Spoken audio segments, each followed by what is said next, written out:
পারেন, দুইটা পারেন, যে কটা পারেন বেস তৈরি করে নিলাম। এরপরে কলিটারে একটু হাত নড়ে গেলে শেষ। হ্যাঁ ওই মোড়ে মাথায় আছে, দেখো ফাড়িয়া। এখন কয়টা বাজে?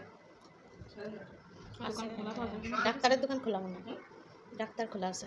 ও আপনি হচ্ছে এই মুদিখানার দোকানে দেন, গ্যাসের ওষুধ আছে। হ্যাঁ হ্যাঁ, এই সামনে যে দোকানটা দেখলাম না সকালবেলা, ওই দোকানে আছে।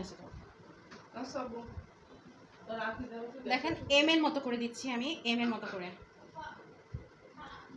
ভিতরের। আচ্ছা আমি দেখাই দিচ্ছি, আবার দেখাই দিচ্ছি, সমস্যা নেই। সুন্দর আছে, এটা দিয়ে সুন্দর হয় আপু। করে দাদা মনে আছে। হ্যাঁ এটা দিয়ে খুব সুন্দর হয়, ঠিক আছে, এটা দিয়ে সুন্দর হয়। এটা দিয়ে আমি গোলাপ বানাই, আমার কাছে এটা দিয়ে বেশি স্বাচ্ছন্দ্য বোধ করা হয়। পোকাগুলো রয়েছে, আমি কী করবো? আমার মনে হচ্ছে আমি জবাই করে ফেলি ওদের। কোনো জবাই করতে কিছু যন্ত্রণা নেবে।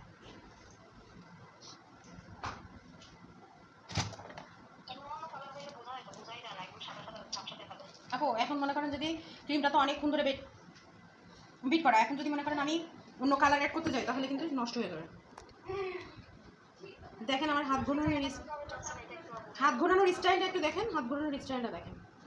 এটা কি বোঝা যাচ্ছে না যে আমি কীভাবে হাত ঘোরাচ্ছি?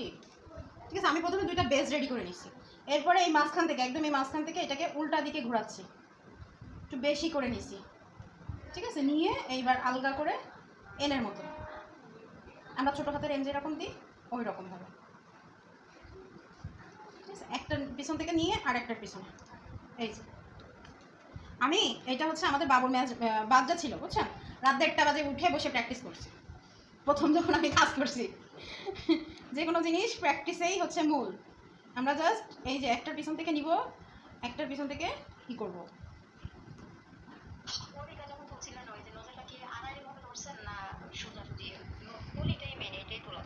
আচ্ছা কলিটা আমি আরেকবার দেখাই দিতেছি। যদি ছোটো নিতে চান তাহলে এইভাবে, আর বড় করে নিতে চাইলে এই সাইড থেকে মেলা দিতে হলে এইরকমভাবে দিয়ে দেবেন। বড় করে দিতে গেলে আস্তে আস্তে বড় হয়ে যাবে, রিয়েল গোলাপের মতো লাগে। এই নজল দিয়ে আমার কাছে একদম পারফেক্ট মনে হয়, একদম রিয়েল গোলাপের মতো লাগে। কলিটা আমি দেখাচ্ছি, আরেকবার দেখাই দিতেছি। আমি ঘুমারে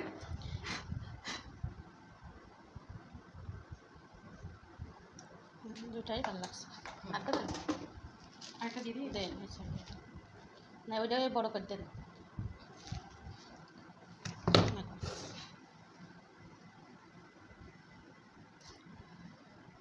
আমি প্রথমে বেস রেডি করলাম দুইটা, নর্মালি দুইটা বেস, ঠিক আছে। দেখেন কি করি, আমি এই পাশে ঘোরাইছি না, এইবার আমিটা কিন্তু এই যে মাঝখান থেকে নিয়ে এই জিনিসটাকে আমি এইভাবে ঘোরাবো, উল্টা দিকে ঘোরাবো। প্রয়োজন পড়লে আমি আরেকটা কলি দিব পাশ থেকে, যত মোটা কলি দিবেন সাইড থেকে জিনিসটা অত সুন্দর আসবে। গোলাপটা ফুললি নিজের প্র্যাকটিসের উপরে ডিপেন্ড করবে, ঠিক আছে।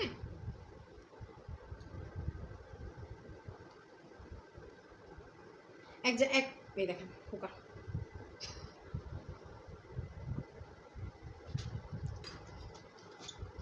এক জায়গা থেকে শেষ করবেন আর এক জায়গা থেকে উঠাবেন, জাস্ট একটা ইজি বিষয়। আমরা ছোটো হাতের এন কেমন দিই ঠিক ওইভাবে একদম মাঝখান থেকে, তাহলে কলিগুলো খুব সুন্দর আসে, পাপড়িগুলো খুব সুন্দর আসে।